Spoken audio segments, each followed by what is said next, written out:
The date was November the 2nd, 1944. It was just after dawn on the German side of the Belgian border. Cold mist was seeping between the fir trees of the Hürtgen Forest. The ground was slick with old rain. At the edge of the timber line, 11 American soldiers stood around the hood of a jeep, watching a map that had no business deciding whether men lived or died. It was a German tourist map printed before the war. On it, a dotted line ran through dark green woods toward a place marked as a village. There should have been paths, clearings, and landmarks. Instead, the men facing it stood before one of the worst killing grounds in Western Europe. Sergeant Carl Miller looked down at the paper and knew it was already lying. He was 34, broad-shouldered, and worn into hardness by too many campaigns. Before the war, he had dug coal in Pennsylvania. The army had sent him to Tunisia, Sicily, Normandy, and now to this forest on the German frontier. A white scar ran from his brow to his jaw, left there by a shell fragment in North Africa. He had once led a reconnaissance platoon of 42 men. That morning, he stood in front of 11. He knew those 10 others too well. He knew which one had a mother in Altoona, which one had a wife in Scranton, which one had never seen the baby whose photograph he kept in his helmet liner. A sergeant with a platoon this thin no longer carried a roster. He carried other men's homes in his head. The company commander tapped the tourist map with a gloved finger. The regiment would move in 2 hours. The division needed a route through the forest before the next assault went in. Somewhere ahead were German bunkers, wire, mines, and hidden fire lanes. Somewhere ahead, there might also be a path that would keep the next waves from walking into a slaughter they did not understand. 12 hours earlier, a patrol from the 60th Infantry had gone into the woods along that dotted line. They had not come back. The commander did not dress the order in speeches. Miller did not ask for more detail. In the Hürtgen, men had learned that extra words usually meant there was no better answer available. Private Riley, the youngest soldier in the line, stared at the trees and then at the old paper again.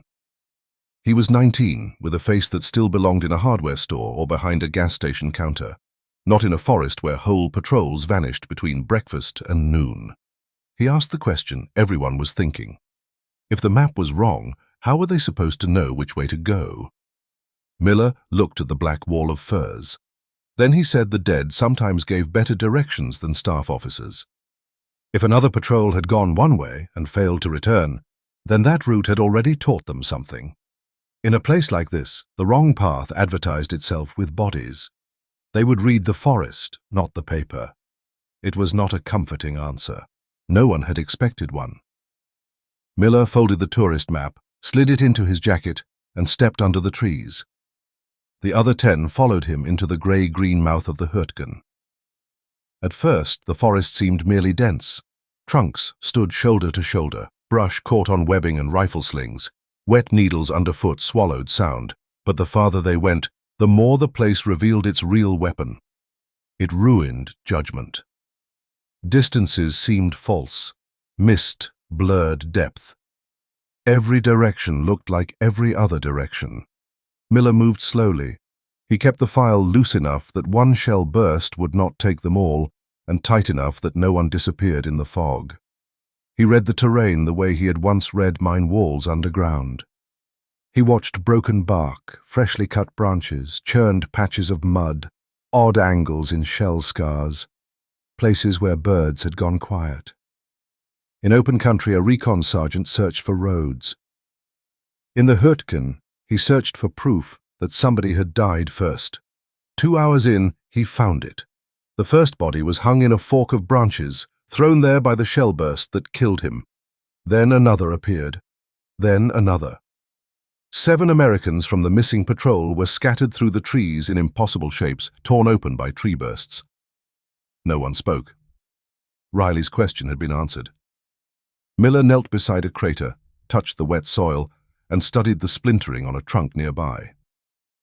Then he raised 2 fingers to Corporal Kowalski, the oldest marksman in the platoon. Kowalski was thin, raw-boned, and carried his bad knees with the same grim thrift he used on ammunition. North Africa had ruined the joints. The war had sharpened everything else. Kowalski disappeared into the brush without a word. The others waited under the hanging bodies. A single rifle shot cracked somewhere ahead. Then the forest sealed itself again. A minute later, Kowalski reappeared and gave the smallest nod. The sniper was down. It was a useful kill and a meaningless comfort. The patrol moved on. Riley stepped on the mine less than half an hour later. The blast was low, flat, and vicious. It kicked mud, blood, and metal into the air. Riley dropped at once, both hands clamped above the ruin of his left ankle. The foot was gone. He made no sound for a second, not because it did not hurt, but because his mind had not caught up to what the ground had just done to him. Then he bit down on a stick shoved between his teeth by the medic and stared at Miller with eyes so wide they seemed unreal. Blood pumped over the leaves. The medic worked quickly, tourniquet first, morphine second. Every other man in the file looked at the ground under his own boots as if it had changed species. Miller knelt beside the boy and understood the first true price of the mission. If the patrol turned around now and carried Riley back, the reconnaissance died with the attempt. If they stayed together and moved at stretcher pace, artillery and patrol fire would pick them apart before dusk. If they left Riley, they split the platoon and lost their only trained medic. There was no decent choice. There was only the kind that followed a man for years. He made it. Miller left the medic with Riley in a shallow fold of ground, gave them extra bandages, water, morphine, and another man's worth of ammunition, then marked the spot on the tourist map in grease pencil. He told the medic he would either send help back along that line or come himself if he could. If he could. Those 3 words stayed behind in the wet air after the rest moved on. Now there were 9 with Miller in the trees and 2 more already half claimed by the forest behind them. Until Riley lost his foot, Miller had still been trying to take men in and bring men out. After the mine, he began counting differently. A wound had to buy time. A death had to reveal ground. By late afternoon of the second day, cold had stiffened everyone's fingers. Damp got into boots, rifles, and tempers alike. The old tourist map kept promising recognizable points ahead. The forest kept answering with absence. Miller led them off obvious paths and away from openings that looked too inviting, to be honest. Toward evening they reached the village shown on the map. Or rather, they reached the space where a village had once existed. Nothing stood there except shell-broken walls, burned beams, and roof tiles sunk into mud. The village was gone. The map had become an accomplice. Miller sensed the wrongness before the first shot came. The machine gunner beside him pitched backward with a dark hole in the center of his forehead. He was dead before he hit the rubble. Miller did not shout. He shoved 2 men right, took another left, and moved through the ruins by instinct, slipping between roofless kitchens, broken stairwells, and walls that no longer enclosed anything. He found the sniper team hidden in the remains of a stable. 1 German died before he understood the Americans had come around the flank. The second one was dragged out from behind a fallen beam so young that for a split second he looked less like an enemy than like a schoolboy in a dirty coat. Private Hines, the 1 man left in Miller's reduced line who could manage good German, demanded the location of the main defensive line. The boy stared at him. Hines asked again, harsher. The captive swallowed and said they were all going to die there. That was all. He might have known nothing. He might have known exactly where the line lay and chosen not to speak. In another place, there might have been time to find out. In the Hürtgen, there was rarely time for anything except consequences. Miller turned to scan the ruined village, and Hines shot the boy dead. No one argued. No one approved. The forest swallowed the shot the way it swallowed everything else. Something changed after it. The map lied. The village was gone. The enemy used empty places better than solid ones. And inside Miller's own line, old boundaries were rotting away. That night, under branches too wet to hide a fire and too thick to let the stars in, Miller took the tourist map from his jacket and began writing over it in grease pencil. Riley's position. The hanging patrol, the sniper perch, the ruined village, the place where the machine gunner fell. The paper had started as a hiking map. In his hands, it was turning into something honest. They moved again before dawn on the third day. By then, they were beyond ordinary fatigue. Rosen still carried the radio, though the set had given them nothing but static since the previous afternoon. Every hour or so, he knelt under dripping branches and listened to a hiss that might as well have been the forest breathing in his ear. The old map showed a rise ahead, high enough to overlook the ground beyond. If the paper had told the truth, that ridge should have given Miller orientation and perhaps a route. He no longer trusted the map. He trusted patterns. If there was high ground ahead, then it would either be empty because it meant nothing or lethal because it meant everything.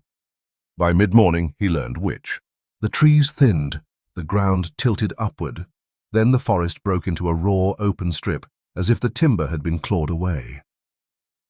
On the far side stood another wall of trees. Between the two lay coils of wire, churned mud, and ground so perfectly still that Miller felt the truth before he saw it. Minefield. Beyond it, cut low into earth and shadow, were the mouths of concrete bunkers. Not many. They did not need to be. Their fields of fire crossed over the open strip with the precision of a trap laid for men following an old dotted line on an old civilian map. The Germans had rebuilt the ground to punish trust. Miller studied the position through binoculars. He could make out hints of embrasures, but not enough to fix them properly. The bunkers were cut into the terrain so well that from a distance they seemed like accidents of the earth itself. The division did not need another frightened guess.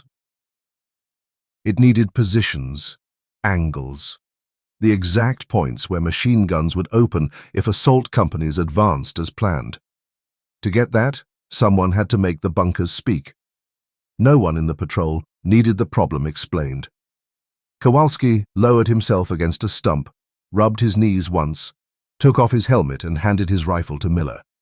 He said his knees had made the choice for him. He would not make it back through a running fight in those woods, but he could still walk 20 straight yards if that was what the platoon needed. Miller wanted to refuse. Wanting did not alter the ground, so he took the rifle. Kowalski stepped out into the clearing. For several strides nothing happened. Then the first machine gun fired. Dirt kicked up in a line toward his boots and walked into him. He folded and went down in the mud. A second bunker opened almost immediately, farther left than Miller had guessed. That was enough. Miller caught the flashpoints, marked the slit angles against a dead trunk and a shell crater, and wrote them down with hands that wanted badly to shake. He forced them steady. Kowalski's death could not be allowed to stay vague. When the firing stopped, the open strip went silent again. The mission had changed once more. Miller was no longer looking for a usable route. He was carrying a corrected picture of murder, where the trap began, how it was aimed, and where the next infantry wave would be cut apart if no one changed the plan. Kowalski had bought that picture with his body. Miller wrote the bunker mouths on the tourist map over the faded hiking line. The paper had become a ledger of substitutions. Riley's foot for time, the machine gunner's life for the sniper nest, Kowalski for firing slits. That afternoon, the patrol turned back. Turning back was worse than going in. Withdrawal meant carrying knowledge the enemy had every reason to keep inside the trees. Rosen tried the radio again. Nothing. Whether the batteries were failing, the terrain was strangling the signal, or the set had simply been knocked too hard, Miller could not know. The result was the same. The corrected route, the bunker locations, the death lane through the open strip, everything now lived only in his head. Rosen's memory, Heinz's memory, and the folded map in his jacket. The information now lived in men. By the fourth day, the Germans were hunting them. Not with dramatic attacks. It killed in increments. A patrol glimpsed between trunks, footsteps that seemed to shadow their own. A burst of fire through brush. A rifle shot from an angle that vanished the instant men turned toward it. Miller brought the survivors along a narrow, nameless stream, because water at least gave one honest line in a forest built on lies. They crossed and recrossed it, using banks and deadfalls to break observation. Twice he thought he had shaken the Germans behind them. Twice shots proved otherwise. One by one, the remnants of the platoon were pared away. A scout too slow around a bend. Another man hit through the throat while looking back instead of forward. One soldier who stumbled, rose, and then did not rise when the second burst came. Each loss tightened the survivors into uglier dependence. Heinz was no longer merely the man who spoke German. Rosen was no longer merely the radio operator. With the set dead, he had become memory with legs. Sergeant Buck remained the one man near Miller who still made the war feel faintly human. Buck had hauled Miller half-buried from a shell crater in Tunisia. Miller had sat with Buck through malaria in Sicily. They had crossed too many campaigns together to need speech for most things. At the stream, they were almost clear. That was the cruelest moment for hope to show itself. Miller splashed across first and turned. Buck came after him and made it halfway before the shot hit. It punched through his chest and stole his strength in a delayed, awful way. He dropped to one knee in the water and looked at Miller with surprise, more than fear. Miller went back for him. He dragged Buck to the far bank under scattered fire, got him under the arms, and hauled him through leaves and mud for what later felt like 50 yards and no distance at all. Blood spread across Buck's jacket and into Miller's sleeve. Every few steps, Buck's boots snagged roots and stones. His breath turned wet. Miller kept moving until Buck's weight changed. A body does not become lighter. It becomes absent. He lowered Buck beside a fallen log, straightened him as best he could, closed the eyes, and covered the face with leaves already there. There was no time for words. When Miller stood again, only 3 men remained. Miller, Heinz, Rosen. After Buck died on his back, the platoon ceased to exist as a living thing. It became a message. The coordinates in his jacket mattered more than his comfort. Rosen's memory mattered more than Rosen. Heinz's ability to move and kill mattered more than whatever remained in him after the ruined village. Miller did not become a machine. He became narrower. Near dusk on the 5th day, the 3 men reached a rise where the trees thinned and the ground fell toward open country. Through the trunks came a sound none of them had heard clearly in days. American artillery, friendly guns. Not close enough to matter yet, but theirs. It should have felt like rescue. Instead, it felt like a final mockery. On the last ridge before the open approaches back to the American line sat a machine gun nest controlling the way out. It was not large. It did not need to be. Set correctly, one gun could close an exit better than a platoon could hold a front.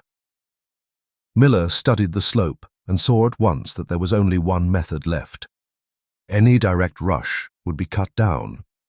Any long delay risked the Germans behind them, closing the gap. He looked at Heinz and Rosen and told them what would happen. He would go first. The gun would open on him. They would mark the flashes, circle left through folds in the ground, destroy the nest, and then run for the American side. Heinz objected immediately. Miller carried the map. Miller knew the full route, the bunker positions, the mine belt, all of it. If anyone should live, it was him. That was true. It was also beside the point. Miller told him it was an order. The argument ended there. Miller checked the folded tourist map once more, pressed it deeper into the inner pocket of his jacket, and buttoned the flap over it. Then he rolled his left shoulder, inhaled cold, resin-scented air, and stepped toward the lip of the ridge. The world narrowed to the descent, the hidden gun, and the 2 men behind him who needed a target. For the first few strides, nothing happened. Silence lasted just long enough to tempt a man into believing the nest was abandoned. Then the machine gun found him. Bullets tore the dirt near his boots. Dead leaves jumped. Miller cut across the slope instinctively. On the second burst, he caught the muzzle flash, slightly right of a blasted stump line, and lower than he had expected. He kept going. A bullet hit his left shoulder and spun him half around. He went to one knee, tasted dirt, and understood that Heinz and Rosen had to be moving now, or everything behind them had already been wasted. Miller pushed himself up and ran again, slower, with one arm no longer doing what he asked. He was only trying to stay alive 1 second longer so the enemy would keep firing at him. Then grenades went off to the left of the nest. One blast, then another. The machine gun stuttered, lurched, and fell silent. Miller collapsed behind a low embankment and sucked air in ragged pulls. His shoulder was burning, and his glove came away wet when he touched it. He wanted to turn immediately and look for the others, but the fight had not ended. German voices were shouting beyond the wrecked position. Rifle fire cracked in short bursts through the brush. He could see smoke drifting low and broken movement among the trees, but no clear shapes. Rosen appeared first, running bent forward, one hand clamped to his side. He got within 20 yards of Miller before a German infantryman came out of the brush behind him and drove a bayonet into his back. Rosen jerked once and went down on his face. Heinz came after that like a man who had burned through every ordinary measure of fear. He shot the German once, then twice more. Another enemy soldier fired from farther upslope. Heinz turned and pulled the trigger on his last round. The weapon clicked empty. For a fraction of a second, the world offered him capture, delay, or one final private decision. He put the muzzle under his chin and fired. Then there was only the forest again. Not quiet. Never quiet. But emptied of the last voices that had belonged to Miller's platoon. He stayed where he had fallen until the immediate shouting moved away. The machine gun nest was wrecked.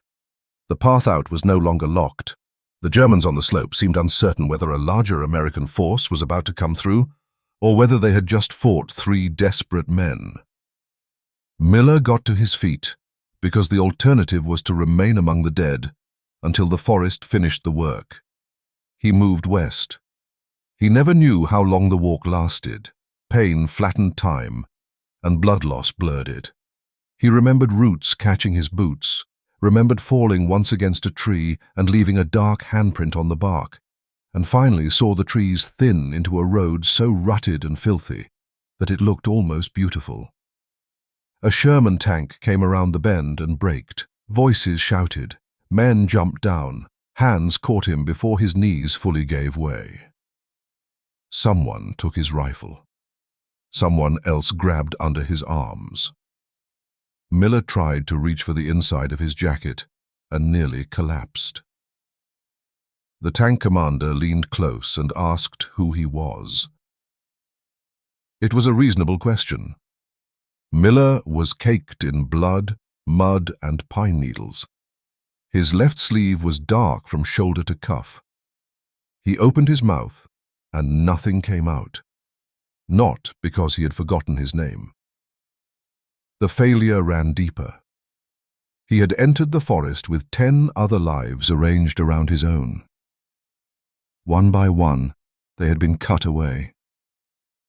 The medic on the litter cut open his jacket and found the folded map. The paper was soft from damp and body heat, stiff again where blood had dried into it. Over the printed hiking lines were Miller's grease pencil marks. Riley's position, the hanging patrol, the sniper nest near the ruined village, the mine belt, the wire, the bunker mouths, the approach lane, the machine gun nest on the final ridge. The medic handed it up.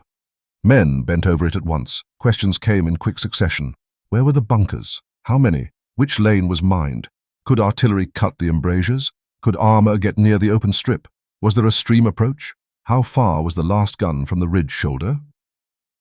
Miller answered some. Others Rosen would have answered better. But it was enough. Enough for officers to start turning his route into a plan. Enough for runners and signalmen to push corrected information rearward. They put Miller on a stretcher. Morphine warmed him and made the edges of things softer, but not soft enough. He heard voices around him and caught fragments. A breakthrough. The 28th pushing again. A way opening toward the Rower approaches. Pressure on the German line. Units moving forward with better information. Victory talk. Operational talk.